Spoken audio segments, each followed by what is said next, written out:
받은 인상으로 의원님은 자존심이 상하는 상황이나 명분이 없는 상황에 굴복하고 이런 걸 체질적으로 싫어하시는 분인 걸로 저는 느꼈거든요. 예. 네. 그렇게 느꼈는데 우선 네. 왜 탈당을 결심을 하셨고 그리고 왜 철회라고 하는 더 어려운 결정을 하셨는지 네. 예. 설명을 좀 해 주십시오.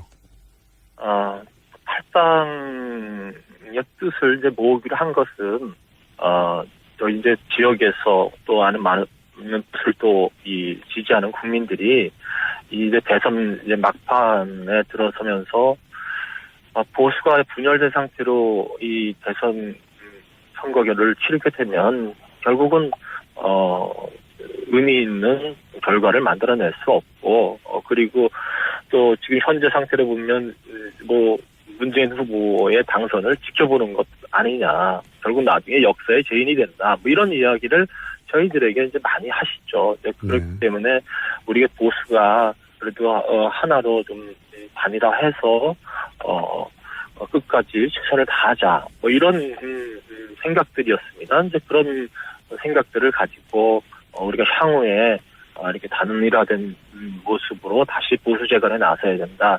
이런 생각들을 가지고 이제 뜻을 모았죠.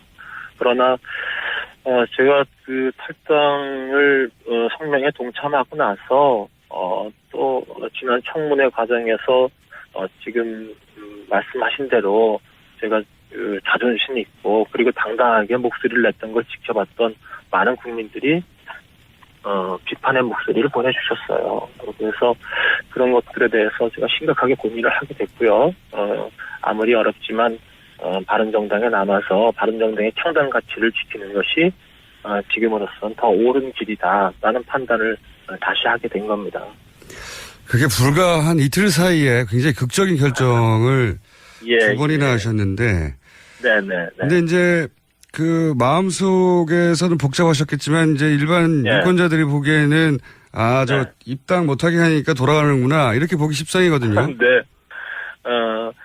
입당을 그 친박 의원들이 저희 탈당 선언하자마자 모여서 성명도 발표하고 그랬는데요. 입당은 당연히 이루어집니다. 그리고 그 부분에 대해서는 이제 확실하게 의견을 주고받았고요. 입당이 당연히 이루어진다는 건 당장 아니어도 대선 이후에는 될 거다 이런 말씀이신가요? 예, 그건 신속하게 입당 절차를 밟는 걸로 했고요. 그리고 자유한국당 내에서도 친박 의원들 또 몇 명은 목소리는 강하게 내고는 있습니다만 그 외에 또 많은 의원들은 또 입당을 환영하는 그런 입장도 가지고 있거든요. 그렇기 때문에 어쨌든 또 선거 과정에서는 후보와 또 지도부 중심으로 입장이 결정될 거라고 보고 그래서 저는 물론 이제 탈당을 철회했습니다만 입당을 하겠다는 나머지 의원들은 자연스럽게 입당 절차가 이루어질 거다. 저는 이렇게 보고 있어요. 그렇기 때문에 그 부분은 제가 입장을 변복한 이유가 전혀 되지 않고요. 어쨌든 말씀하신 대로 제가 25살의 기초의원부터 시작해서 지금 참 오랜 기간 동안 정치를 해오면서 저를 지탱할 수 있었던 건 제가 당당하게 목소리 내고 그리고 국민들에게 소신 있는 정치인으로서 길을 걸어오고 있다라는 것이 어쩌면 제가 가질 수 있는 가장 큰 자산인데 이것마저도 잃는 것 아닌가라는 그런 심각한 고민을 했습니다. 그래서 내가 탈당하는 것은 제가 가야 될 길은 아니다라고 결심을 다시 바꾸게 된 거죠. 탈당 결심도 어렵지만 철회 결정은 저는 더 어려웠을 것 같은데 그 탈당 결심은 14분과 같이 의논해서 그 분위기에서 갈 수 있지만 그 중에 이제 혼자 뒤로 되돌아서는 거는 이거 어려운 결정이거든요. 이거 의논을 누구랑 해보셨습니까? 주위 분들과 또 많은 이야기를 나눴어요. 그리고 물론 지역에 가서 의견을 들어보니까 우리 지역은 역시 또 우리나라 최북단 지역이고 접경 지역이고 대단히 보수적인 지역이기 때문에 지역의 많은 또 어르신들은 그래도 아무리 힘들어도 단일화해서 다시 자유한국당에 들어가라 이런 의견들도 많이 주셨는데요. 오히려 지역구에서는 예. 네네네. 그러나 많은 국민들 제가 이번 일을 겪으면서 황영철이라는 사람에 대해서 정치인에 대해서 국민들의 거는 기대가 나름대로 있구나라는 걸 또 정말 몸소 이제 느끼게 됐어요. 그래서 이분들이 올바른 길을 가야 된다. 그리고 당당하게 가야 된다.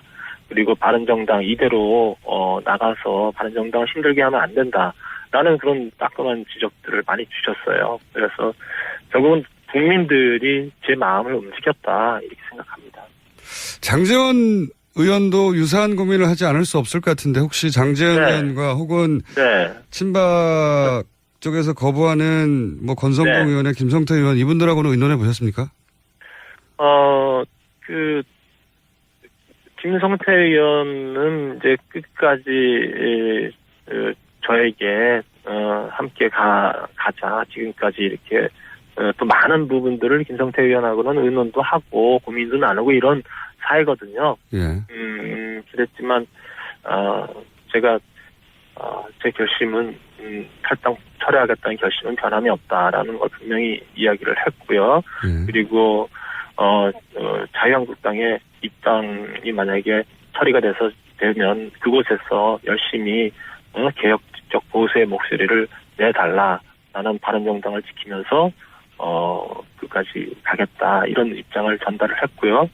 장제원 의원 같은 경우는 어제 제가 기자회견을 하러 지역에서 출발해서 올라오면서 기자회견 시간까지도 같이 조율하면서 맞춰놨었거든요. 같이 철회 기자회견을 예정을 했다가 네네네. 그런데 장제원 의원이 자기는 조금 더 주위 분들과 이야기를 나눠보고서 그리고 결정을 내리겠다 해서 제가 혼자 기자회견을 하게 됐습니다. 장제원 의원은 아직 철회든 그 이후에는 사실 전화 통화를 안 했어요. 결정을 못한 상태군요.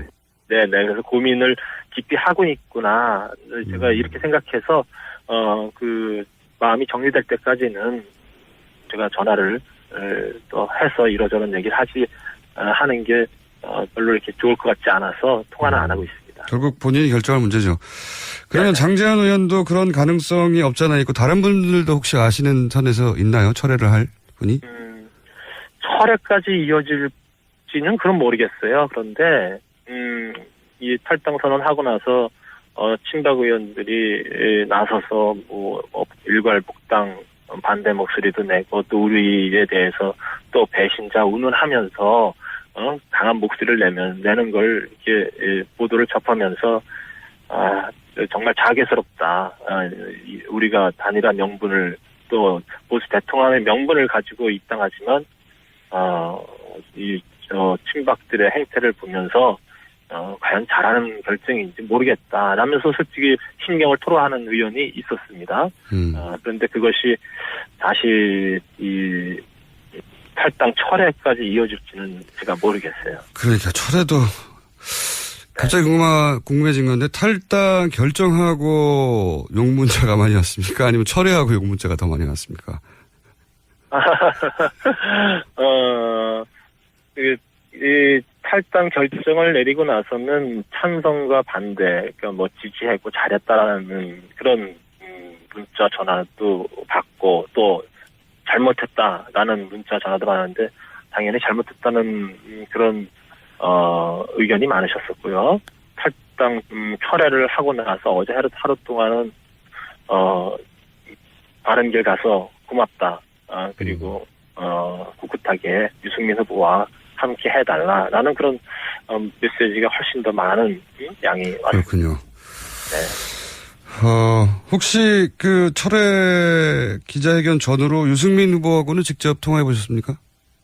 예. 제가 이제 어저께 탈당 기자회견을 그저께 탈당 기자회견을 하고 나서 말씀하신 대로 저희 이제 이 탈당계와 입당서를 작성을 해서 가지고 있다가 그 모 의원방에서 일괄 취합해서 내기로 했어요. 그래서 그 방에 냈다가 제가 다시 생각을 더 해야 되겠다라고 판단을 내리고 그것을 다시 회수를 했습니다. 예. 이게 이제 언론에 보도가 됐죠. 예. 네, 뭐 언론에 이제 보도가 됐는데 그리고 나서 이제 많은 기자들의 질문에 더 깊이 고심을 해야 되겠다라는 이야기를 했고 그런 이야기들을 유승민 후보가 이제 전에 듣고서 전화를 주셨어요. 밤 늦은 시간에.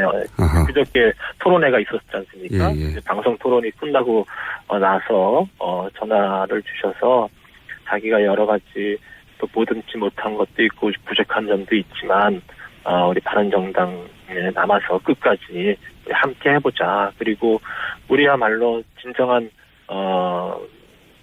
개혁적 보수의 기치를 걸고 가야 되는 것 아니냐라는 말씀으로 목소리는 많이 이제 힘들고 또 뭐 갈라지시고 그랬지만 굉장히 의지도 느껴졌고 그리고 또 따뜻한 또 격려의 말로 이렇게 들렸습니다. 그래서 이 결정을 하는데도 큰 또 통화가 되었다 이렇게 생각합니다. 한 가지만 더 여쭤보겠습니다. 마지막 질문인데 네. 시간이 거의 다 돼서 입장은 충분히 네. 제가 이해한 것 같고요.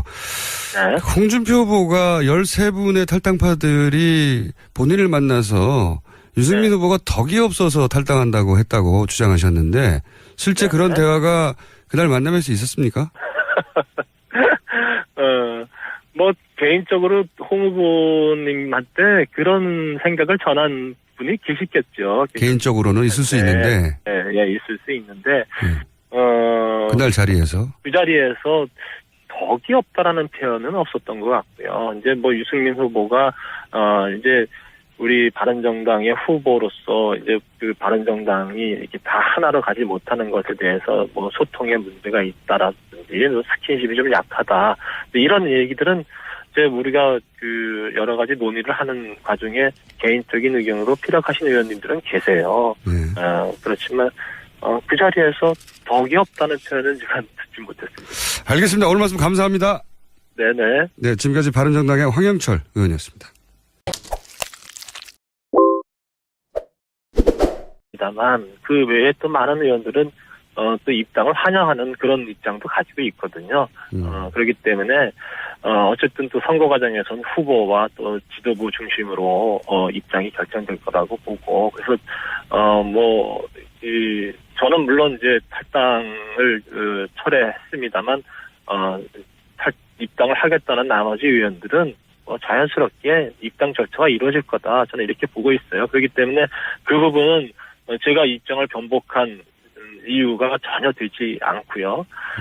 어쨌든 말씀하신 대로 제가 25살의 기초의원부터 시작해서 지금 참 오랜 기간 동안 정치를 해오면서 있는데 네네. 근데 이제 그 마음속에서는 복잡하셨겠지만 이제 일반 네. 유권자들이 보기에는 저 네. 입당 못하게 하니까 돌아가는구나 이렇게 보기 십상이거든요. 네.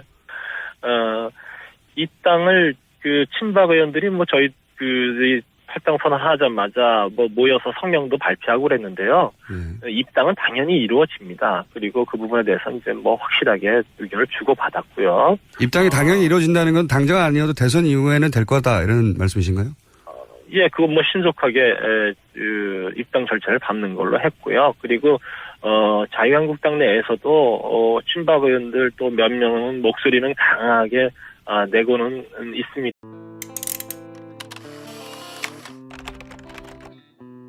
받은 인상으로 의원님은 자존심이 상하는 상황이나 명분이 없는 상황에 굴복하고 이런 걸 체질적으로 싫어하시는 분인 걸로 저는 느꼈거든요. 예. 네. 그렇게 느꼈는데 우선 네. 왜 탈당을 결심을 하셨고 그리고 왜 철회라고 하는 더 어려운 결정을 하셨는지 네. 예. 설명을 좀 해주십시오.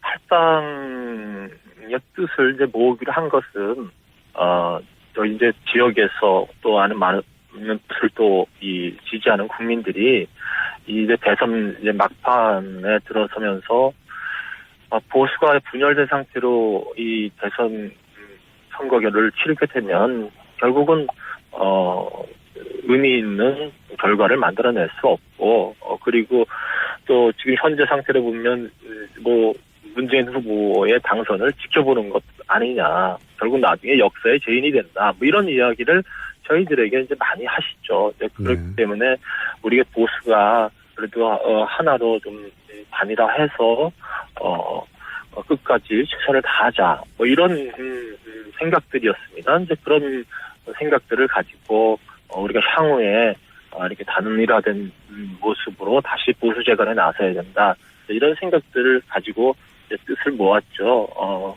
그러나 제가 그 탈당을 성명에 동참하고 나서 또 지난 청문회 과정에서 지금 말씀하신 대로 제가 자존심 있고 그리고 당당하게 목소리를 냈던 걸 지켜봤던 많은 국민들이 비판의 목소리를 보내주셨어요. 그래서 그런 것들에 대해서 제가 심각하게 고민을 하게 됐고요.